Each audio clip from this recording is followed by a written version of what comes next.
Fortification studies. The fortification studies were all designed to strengthen different areas of the body. The abdominal muscles, Achilles tendon, gastrocnemius muscles, and muscles on the sides of the body were all covered in the first 6 fortifications on tape 1. The following 6 fortifications will work other areas of the body. Fortification number 7. 1, 2, 3. This study should be performed with sustained energy.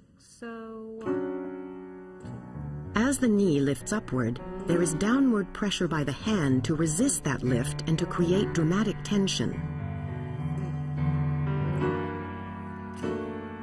3, rise up, 2, 3, down, 2, The press of one buttock forward with a percussive accent causes the pelvis to turn and the buttock to lift off the floor. The buttock remains off the floor until the final beat of the study.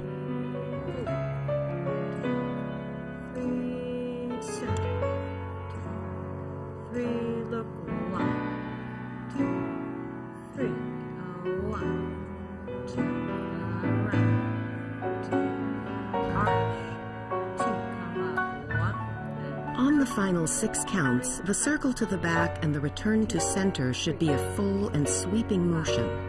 6, 1, 2, 3.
The buttock lifts off the floor on the percussive hip action on the first beat of the 7th bar and remains off the floor until the final count of the study. Fortification number 8, hinge study.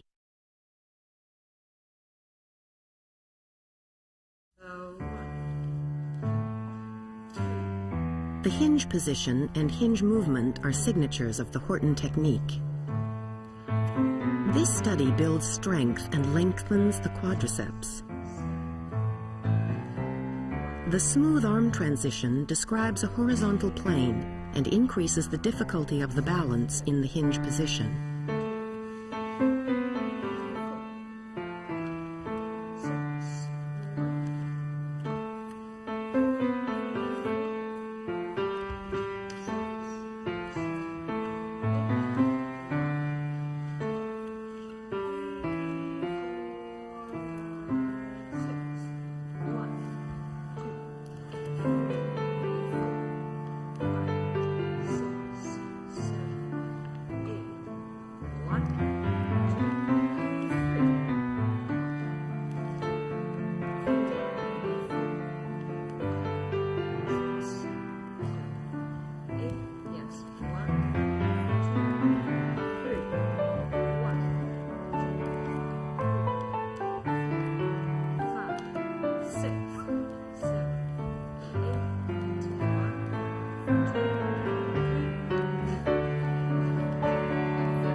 Early in the Horton Technique, this hinge was described as the shape of the pieta. Both knees are bent and approximately 3 inches from the floor.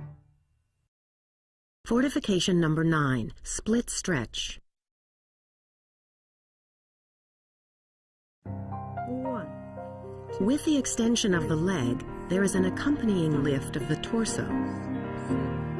8, 9, This is a continuously moving stretch, beginning in the triangle position and passing through split, seated second position, split, and back to triangle position. 10, 11, 12, 4 counts, 2, 3, 4.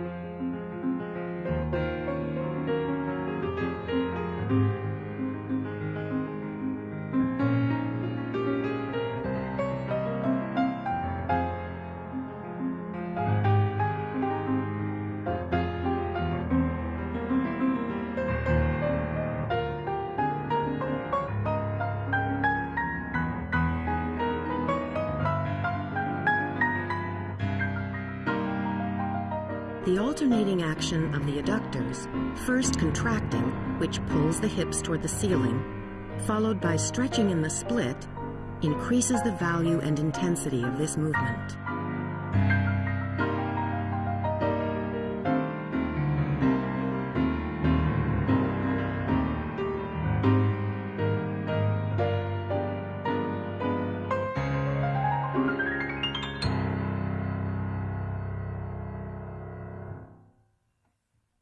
The flexion of the foot not only motivates the direction the body turns, but also facilitates the rotation of the hip. Fortification number 10, preparation for front fall. The opening 4 bars of this study create dramatic tension while building abdominal strength.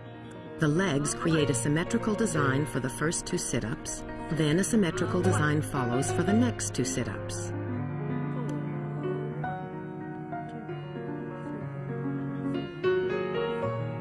6.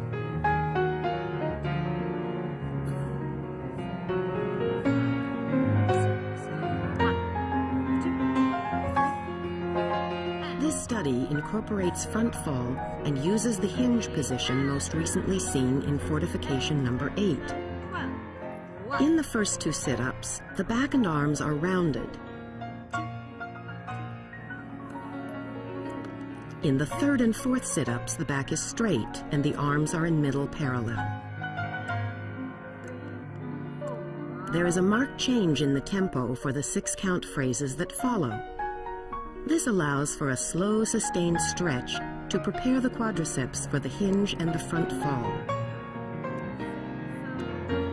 This fall was designed to give the illusion of falling while having the control and support built into it to prevent injury.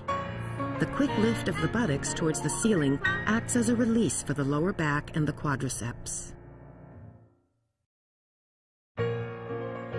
This sustained stretch of the quadriceps prepares the body for the Horton hinge that follows. Both legs remain parallel to achieve the maximum lengthening of the thigh muscles.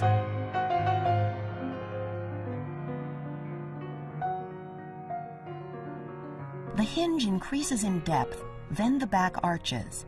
Maintaining the arch, the dancer falls in the arched position.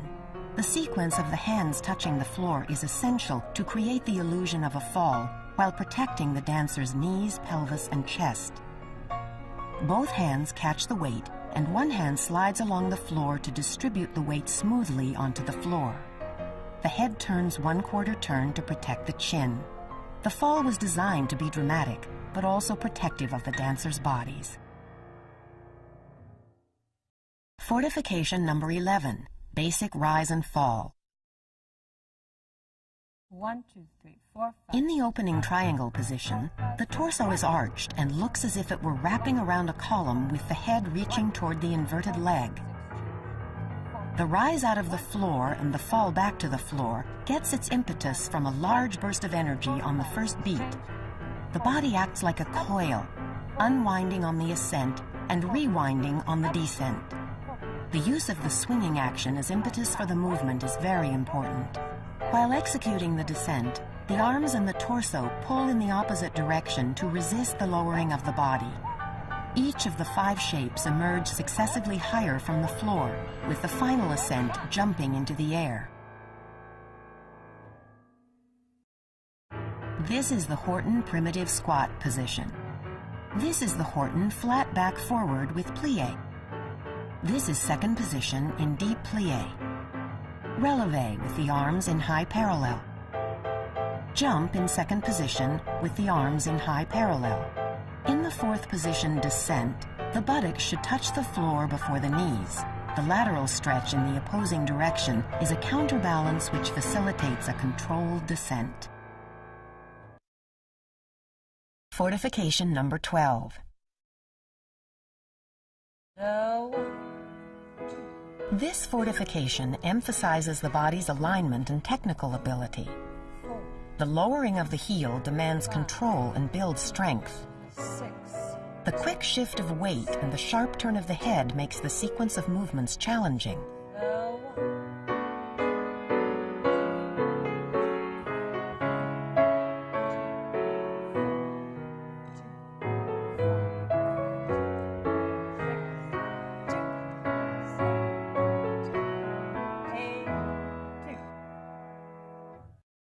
The controlled lowering of the heel requires correct placement, strength, and considerable technical training. The arms move as the dancer steps back. The head turning is an isolated movement.